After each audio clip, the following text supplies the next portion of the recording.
नमस्कार। मैं प्रद्युमन जोशीला नलवा।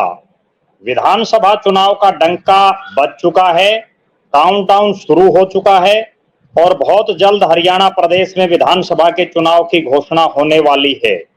इसी के मद्देनजर आज हम बात करने जा रहे हैं प्रदेश की सबसे हॉट सीटों में शामिल हिसार सीट की।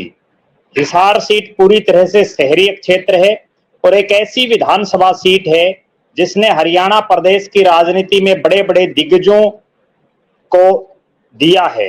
इस सीट से चुनाव जीत करके कई नेता प्रदेश की सरकारों में मंत्री बने। कई नेता ऐसे हुए जिन्होंने न केवल हरियाणा बल्कि पूरे भारत देश की राजनीति तक अपना डंका बजाया। अगर सिलसिलेवार तरीके से हम बात करें तो हिसार विधानसभा सीट पर कभी भी किसी एक पार्टी का कोई लंबा चौड़ा प्रभाव नहीं रहा है। यहां निर्दलीय प्रत्याशी के तौर पर ओम प्रकाश महाजन ने 2 बार जीत हासिल करके प्रदेश की सरकारों में मंत्री बनने तक का काम किया और इस सीट पर कांग्रेस से लेकर के, लोकदल से लेकर के और बीजेपी तक के प्रत्याशियों ने चुनावी जीत हासिल की है। आज हम पहले बात करेंगे इस सीट के इतिहास की और उसके बाद वर्तमान में इस सीट पर क्या चल रहा है। क्या इस सीट पर एक बार फिर से देश के ही नहीं दुनिया के जो सबसे धनाढ्य लोगों में जिनकी गिनती होती है, जिंदल परिवार फिर से चुनाव लड़ेगा या जिंदल परिवार चुनाव से दूर रहेगा, उस पर भी हम चर्चा करेंगे। ये विधानसभा की सीट ऐसी सीट है जहां अधिकतर समय तक बनिया और जो पंजाबी जो समुदाय है, अग्रवाल और जो पंजाबी समुदाय है, उन्हीं का वर्चस्व रहा है। 1972 में यहां से गुलाब सिंह जैन विधायक बने। 1977 में यहां बलवंत राय तायल विधायक बने, बड़े नेता थे उस दौर के। और 1982 में इस सीट पर पहली बार निर्दलीय प्रत्याशी के तौर पर ओम प्रकाश महाजन चुनाव जीत करके आए और वो चुनाव जीते। 1987 में यहां चौधरी देवीलाल की पार्टी से हरि सिंह सैनी चुनाव जीते। 1991 में इस सीट पर नलवा गांव के निवासी ओम प्रकाश जिंदल ने चुनाव लड़ा और ओम प्रकाश जिंदल यहां से चुनाव जीतने में कामयाब रहे। 1996 के चुनाव में एक बार फिर से ओम प्रकाश महाजन ने निर्दलीय प्रत्याशी के तौर पर चुनाव लड़ा और वो जीते और सरकार में फिर मंत्री बने। सन 2000 में इस सीट पर ओम प्रकाश जिंदल फिर से चुनाव जीते। 2005 में ओम प्रकाश जिंदल फिर से चुनाव जीतने में यहां से कामयाब रहे। इसके बाद वो प्रदेश की सरकार में ऊर्जा बिजली मंत्री बने, चौधरी भूपेंद्र सिंह हुड्डा की सरकार में। और इसी दौरान एक हेलीकॉप्टर दुर्घटना में उनका आकस्मिक देहांत हो गया, जिसके बाद इस सीट पर उपचुनाव भी हुआ और यहाँ उपचुनाव में ओम प्रकाश जिंदल जी की जो धर्मपत्नी है सावित्री जिंदल, वो विधायक चुनी गई रिकॉर्ड तोड़ मतों से। उसके बाद उनको मंत्री बनाया गया। 2009 में सावित्री जिंदल फिर से यहां से चुनाव जीती। 2014 के चुनाव में यहां बीजेपी का कमल खिला और डॉक्टर कमल गुप्ता जो बीजेपी के बड़े पुराने नेता हैं, वो यहां से चुनाव जीते। 2019 में डॉक्टर कमल गुप्ता एक बार फिर से चुनाव जीते और वर्तमान में वो प्रदेश की सरकार में कैबिनेट के मंत्री हैं।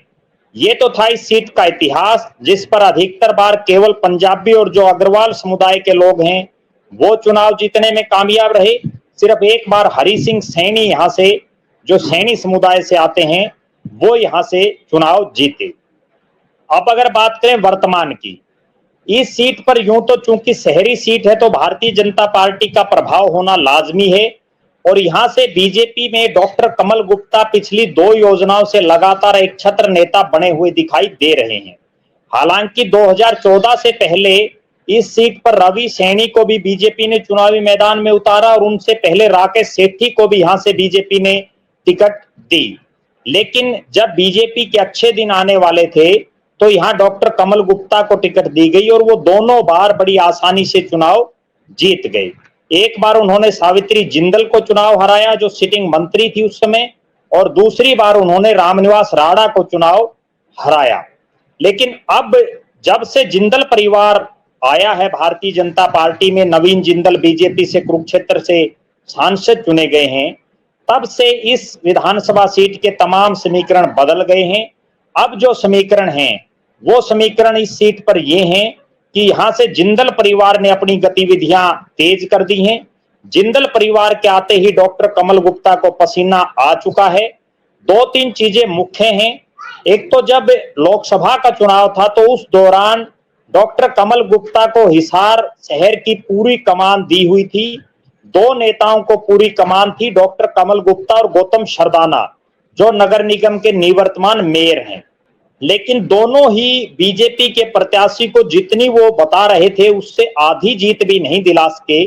दोनों नेता बार बार 80,000 से ज्यादा वोटों से चौधरी रणजीत सिंह को हिसार से जिताने के लंबे चौड़े दावे कर रहे थे।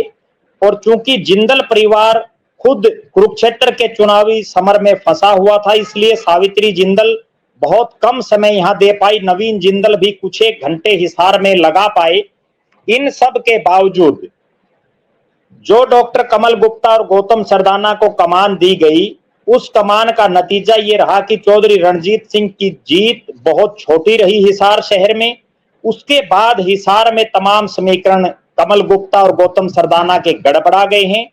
अब हालात ये है और चप्पे चप्पे पर यह चर्चा है कि हिसार से अगर जिंदल परिवार को चुनावी मैदान में उतारा जाता है, सावित्री जिंदल, नवीन जिंदल की जो माताजी हैं, ओम प्रकाश जिंदल जी की धर्मपत्नी है, अगर वो चुनाव लड़ती हैं तो बीजेपी इस सीट को बचाने में कामयाब रहेगी। वरना अगर डॉक्टर कमल गुप्ता पर एक बार फिर से दांव खेला गया तो वो दांव बीजेपी का उल्टा पड़ सकता है। उसके पीछे जो कारण है वो ये है कि डॉक्टर कमल गुप्ता अपने लगभग 10 साल के कार्यकाल में हिसार में कोई विशेष विकास का कार्य नहीं करवा पाए। बार बार केवल एयरपोर्ट की दुहाई देना, बार बार बस स्टैंड को नई जगह शिफ्ट करना, जिस पर जब से सावित्री जिंदल का एक बयान आया कि शहर की जनता नहीं चाहती कि ये बस स्टैंड शिफ्ट हो और मैं इसको किसी भी हालात में शिफ्ट नहीं होने दूंगी, तब एकाएक कमल गुप्ता ने जो उनका 10 साल से जिस पर वो बार बार प्रेस कॉन्फ्रेंस कर रहे थे, बार बार लोगों को नए बस स्टैंड बनाने की दिलासाएं दे रहे थे, उस पर यू टर्न लेना पड़ा और तुरंत अपनी बात को काट करके, खुद की बात को काट करके उन्हें सावित्री जिंदल की बात में हामी भरनी पड़ी। सावित्री जिंदल और उनका परिवार पिछले कुछ समय से हिसार की राजनीतिक गतिविधियों में बड़ा सक्रिय हो गया है। नवीन जिंदल का भी धन्यवादी और सम्मान समारोह अग्रसेन भवन में बड़े भव्य तरीके से किया गया।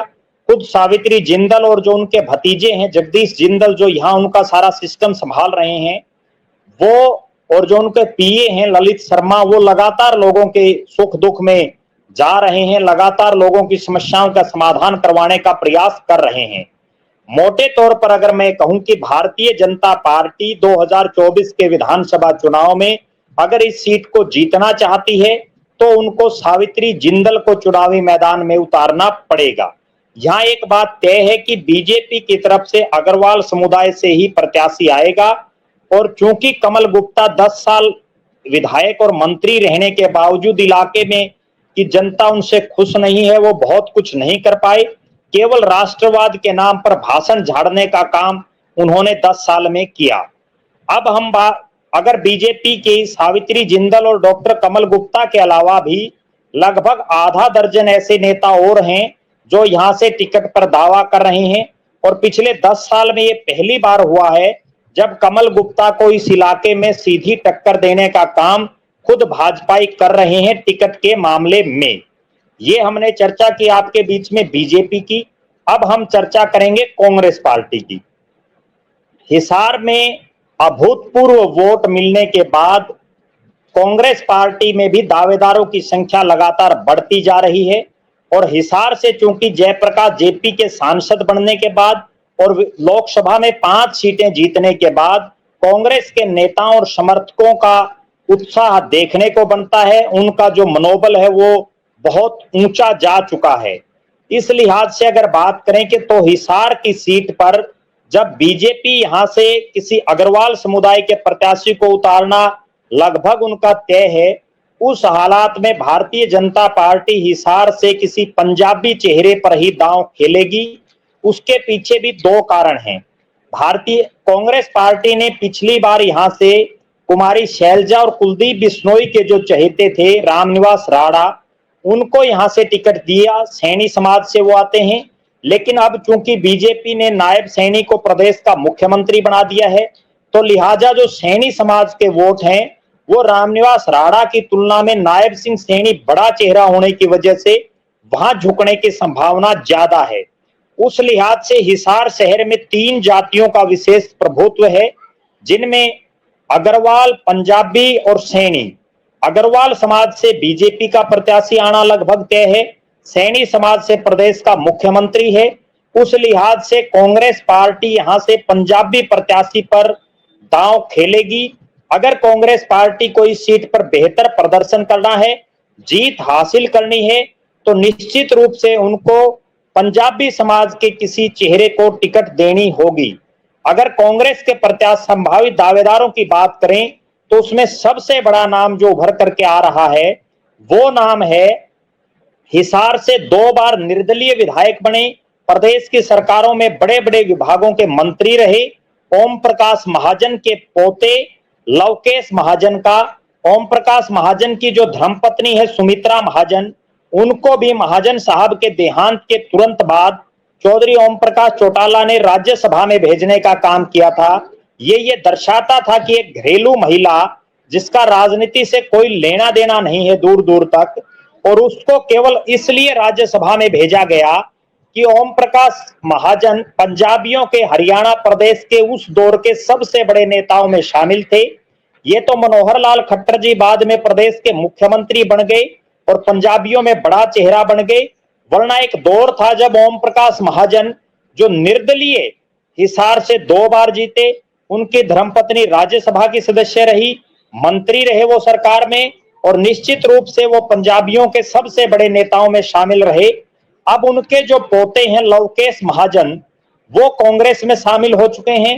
लोकसभा चुनाव से ऐन पहले उनको प्रदेश में नेता प्रतिपक्ष और पूर्व मुख्यमंत्री चौधरी भूपेंद्र सिंह हुड्डा और प्रदेश कांग्रेस के अध्यक्ष चौधरी उदय भान उनके खुद के घर पर जाकर के उनको ज्वाइन करवा करके आए। और महाजन परिवार का हिसार की राजनीति में दबदबे का अंदाजा इस बात से लगाया जा सकता है कि जब लवकेश महाजन ने भारतीय जनता पार्टी को ज्वाइन किया था तो भी उस समय प्रदेश के मुख्यमंत्री मनोहर लाल खट्टर और तब के केंद्रीय मंत्री चौधरी बीरेंद्र सिंह दोनों उनके घर जाकर के उनको ज्वाइन करवा करके आए थे, और अब कांग्रेस के 2 सबसे बड़े नेता उनको ज्वाइन करवा के आए हैं। युवाओं में एक बड़ा चेहरा है लवकेश महाजन, और लगातार लोगों के बीच में रहते हैं, और जो महाजन परिवार का शहर के मतदाताओं के प्रति हमेशा से एक व्यवहार रहा है, उनके दादा की जो एक छवि रही है उसको लगातार जो है और ज्यादा भुनाने का काम लवकेश महाजन कर रहे हैं। इस सीट पर चूंकि पंजाबी प्रत्याशी ही कांग्रेस पार्टी के लिए सबसे इफेक्टिव साबित हो सकता है, तो उसमें सबसे बड़ा नाम और सबसे प्रबल दावेदार अगर कोई दिखाई दे रहा है तो वो लवकेश महाजन दिखाई दे रहे हैं, जो युवा हैं, समाजसेवी भी हैं, और लगातार डॉक्टर कमल गुप्ता जो बीजेपी के मंत्री थे और लवकेश महाजन भी जब बीजेपी में थे तो उनके द्वारा भी जब शहर में काम नहीं करवाए गए, उनके खिलाफ भी वो लगातार आवाज उठाते रहे। निश्चित रूप से आज कांग्रेस के प्रत्याशियों में पहले स्थान पर उनका नाम दिखाई दे रहा है। इसके अगर युवा चेहरे को पार्टी चुनावी मैदान में उतारती है, तो अगर कांग्रेस यहां किसी अनुभवी चेहरे को चुनावी मैदान में उतारती है तो वो नाम भी है अरविंद शर्मा का। अरविंद शर्मा जो पंजाबी ब्राह्मण हैं, पंजाबी समाज से आते हैं और ब्राह्मण समाज से भी जुड़े हैं, तो लिहाजा पंजाबी और ब्राह्मण का उनका एक समीकरण बन रहा है। अरविंद शर्मा भी पुराने भाजपाई रहे हैं और भाजपा की जो कमियां हैं उनकी रग रग से ये दोनों नेता लवकेश महाजन और अरविंद शर्मा वाकिफ हैं। अरविंद शर्मा भी लगातार लोगों से जुड़े हुए हैं और वो लगातार लोगों के सुख दुख में शामिल हो रहे हैं। ये 2 मुख्य चेहरे पंजाबी प्रत्याशी को अगर कांग्रेस उतारती है तो हैं। हालांकि कांग्रेस के पास आधा दर्जन के आसपास अग्रवाल समाज और सैनी समाज के भी नेता हैं, लेकिन जिस तरह की परिस्थितियां हिसार में हैं उन परिस्थितियों में लगता नहीं कि पार्टी पंजाबी समाज के इतर किसी को टिकट देने की सोचेगी। इसके बाद अगर हम बात करें इंडियन नेशनल लोकदल, जेजेपी, आम आदमी पार्टी, बहुजन समाज पार्टी और निर्दलीय के तौर पर, तो हिसार शहर में ऐसा कहीं कोई प्रत्याशी दूर दूर तक दिखाई नहीं दे रहा जो जमानत बचाना तो दूर सम्मानजनक वोट लेने की स्थिति में भी नहीं है। सीधा और स्पष्ट अगर बात करें तो हिसार की सीट एक बार फिर से बनिया वर्सेस पंजाबी हो सकती है, बीजेपी वर्सेस कांग्रेस हो सकती है, क्योंकि 2019 में किसी भी बड़ी पार्टी ने किसी पंजाबी प्रत्याशी को चुनावी मैदान में नहीं उतारा, जिसकी टीस आज भी पंजाबी समाज के लोगों के दिमाग में है। वरना लगातार जितने चुनाव हुए हैं उनमें पंजाबी समाज के उम्मीदवारों का अपना एक महत्वपूर्ण रोल रहा है। वो पहले, दूसरे और तीसरे स्थान के जो चुनाव का रिजल्ट होता है उसमें लगभग हर बार रहे हैं। तो देखना यह है कि इस बार एक बार फिर से क्या वही जिंदल वर्सेस महाजन का दौर फिर से आएगा हिसार में, क्योंकि जिंदल वर्सेस महाजन के चुनाव कई हो चुके हैं। दोनों का नाम ओम प्रकाश से है, ओम प्रकाश जिंदल और ओम प्रकाश महाजन। अब दोनों ही संसार में नहीं है, लिहाजा दोनों की जो अगली पीढ़ियां हैं वो राजनीति में हैं। तो एक तरफ सावित्री होंगी और दूसरी तरफ लवकेश होंगे। इस तरह के जो हालात बनते दिखाई दे रहे हैं इस पर हमारी नजरें बनी रहेंगी। आप लगातार हमारे साथ बने रहें, हमारे YouTube चैनल को सब्सक्राइब करें, घंटी का बटन को अवश्य दबाएं, वीडियो को ज्यादा से ज्यादा शेयर करें। धन्यवाद।